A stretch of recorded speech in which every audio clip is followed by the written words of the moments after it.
Hi guys, story time, kind of. I've had several questions about me and languages, and it's not something that I can describe in 500 characters by far. Sorry, is this getting to you? I know Brunetto doing this all the time gets to me too. Okay, I'll stop. So I was born in Norway of Norwegian parents, and lived in Norway up to the age of 4, when I moved on to a freighter with my mother and father, who were seafaring folk, the both of them. So the whole family lived on a freighter for 2 years, and I was between the ages of 4 and 6, so I don't remember very much at all. I do remember an episode in Japan, a couple of episodes in Japan. I have glimpses from a couple of times in South Africa, and I have especially one very good memory from the western coast of Canada, where there was this, gosh, my father had the same job for a while. The people that supervised the loading and unloading, or rather the unloading first and then the loading of freighters, or did in those days. This is a few years back now.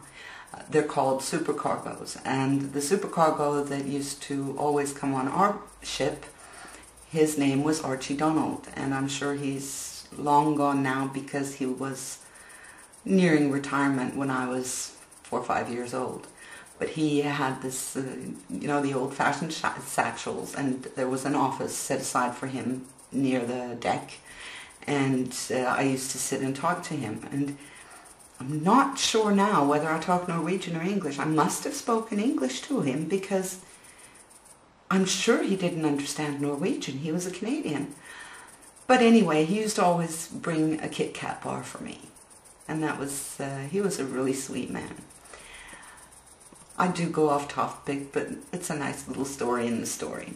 So anyway, I lived on this freighter, and when it was a Norwegian freighter and all the crew were Norwegian, and I was spoiled totally rotten because I was the only kid on board. So all the people there that had kids or nieces and nephews and whatever at home, and in those days you stayed on the ship for a year or two at a time. You didn't have like 3 months and then you go home for 2 weeks or 3 weeks or whatever. It was, you were away for a long time. So I was very much loved, and once we had, the ship didn't usually take passengers, but there were friends of the owner or something like that that wanted to come for a trip with the ship, and they did, and they were a British couple whose last name was Champion. Very nice couple that I kept in touch with, actually, until she died. He died first, and kept in touch with Christmas cards and things like that. And of course they didn't speak any Norwegian either, and they were on the ship so long, so I learned quite a bit of English from them.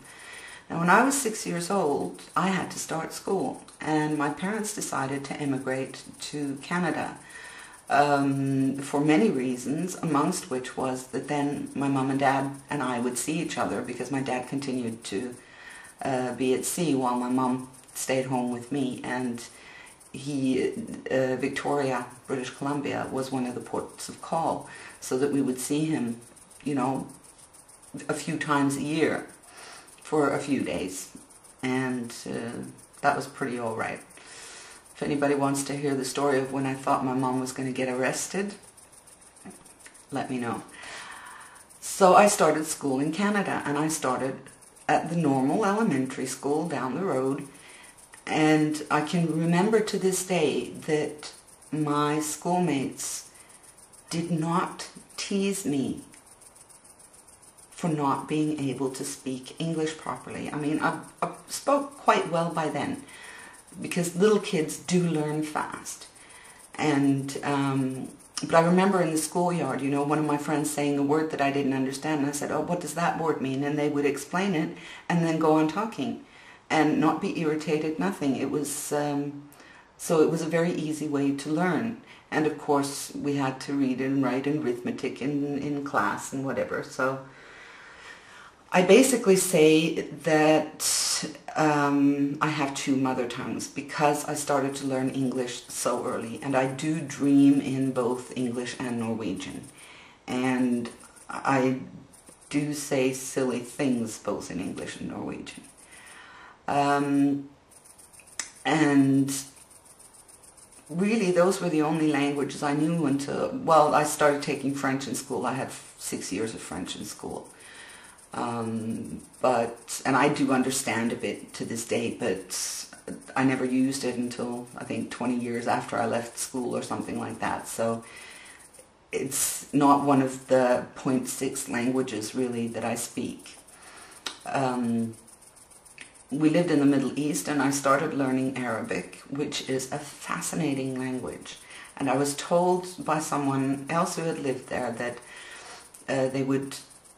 they had such a hard time grasping it, and then suddenly it was as if this huge light bulb firework went off over their head, and it was, oh, but yes, because the system's very different to Western languages.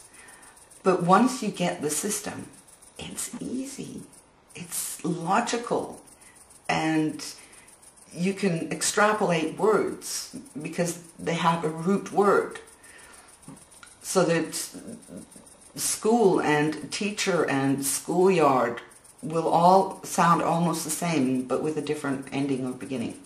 It fascinated me. But we moved from there and moved back to Norway. We lived in the Middle East for 3 years.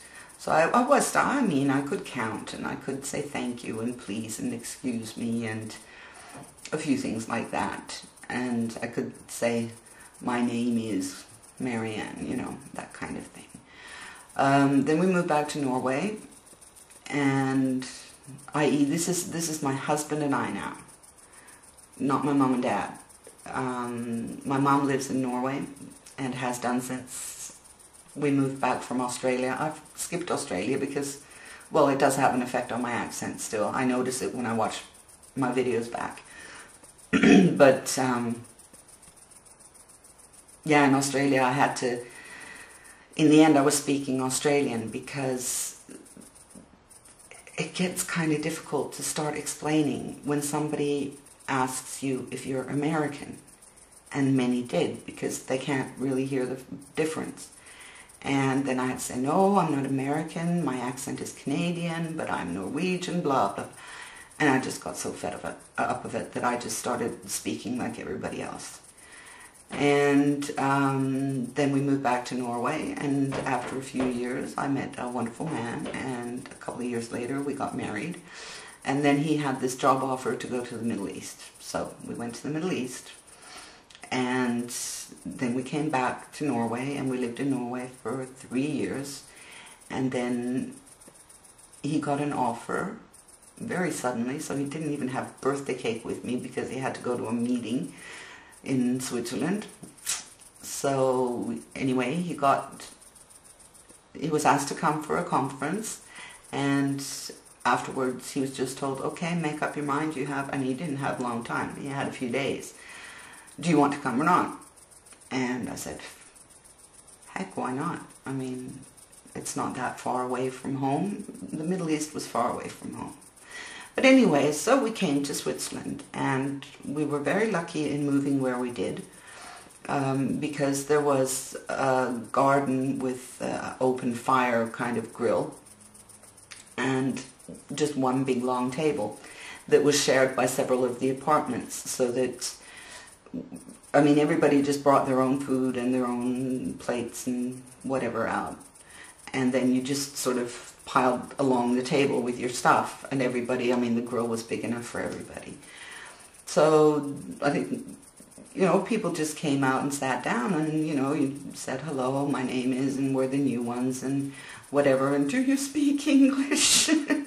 Because at that time, I hadn't even learnt a word of German. The only word of German I'd learned was from a German detective program called Derek, and it's well known over here in Europe anyway.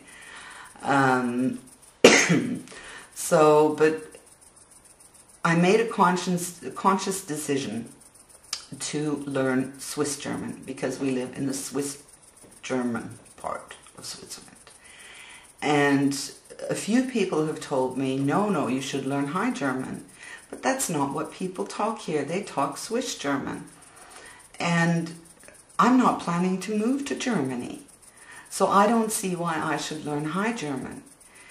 I do learn some High German in any case, because if you want to write properly, you have to write High German. And some of the newsreaders speak High German, and there are Germans around.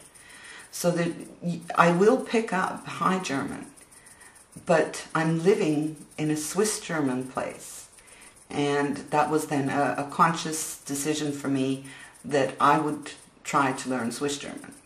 Trouble is, you don't learn Swiss German in schools. There's one course, and it was an evening course, and my husband works long days, and I don't want to be away from home in the evenings. So I didn't take that course. I've never taken that course. But all the people that I've been in contact with, I don't know if it's maybe that I show a little respect, and sort of when I ask them what a word means, that I'm giving off the, you know this so much better than me, please teach me. So that they don't mind, and they tell me what the word is. And I mean, in the beginning it was, what is the word for 5? You know, and these days it's more advanced words, and that's why I said 0.6, because it's, I'm pretty fluent, but my vocabulary is not very big, but I do see it extending by leaps and bounds. I am reading newspapers much more now. I can actually sit down and read a newspaper, read the stories, and know what's happened, and not just think maybe I know what happened. And of course that's helping me also to learn new words and to read High German and learn High German at the same time, because all the newspapers are in High German. Some of them in rather relaxed High German, I think, but all of them are written in High German.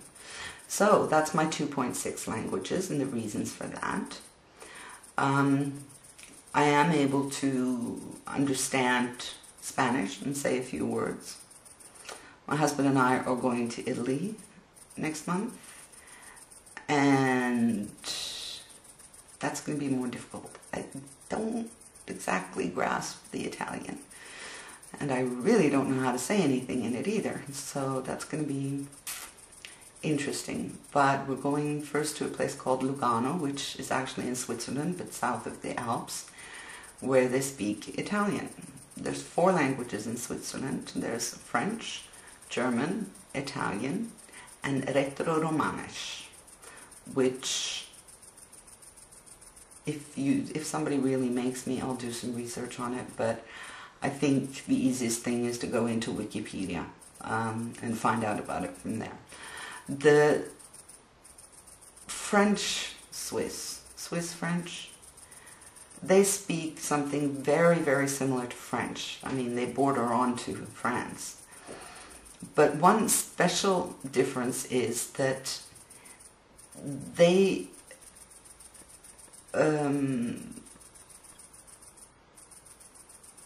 don't say these double, you know, you have like 80, which means 420s. They will say, let's see, now, I'm counting in Swiss German now. Now the French doesn't want to come forward. This is a problem I have being multilingual, and by the way, I also do dream in Swiss German these days. And that's one of the milestones. I think I'm going to do just one little program on learning languages and how I find it easiest to learn. But anyway, yeah, I know a sentence in Chinese. I know a sentence in Japanese. I can say for anyone Polish out there, but but it doesn't even give you a tenth of a point for a language, although it's fun to be able to say things like that. So that's basically the story of why I have a mixed up accent and why I speak English like very few Norwegians do to this day and age, and why I have the 0.6 instead of 3 languages, because I don't speak Swiss German as a native would. 5 more years, we'll see, maybe. Okay, so for those of you that were curious, now you know more. For those of you who weren't curious but just bored and clicked on this to have something to watch, I hope that this gave you some information about me, about languages and whatever, that maybe you learned something new, you never know. Maybe I was your quota for today. And I wish you all a very nice day, night, whatever. And hope you see me soon again. Bye.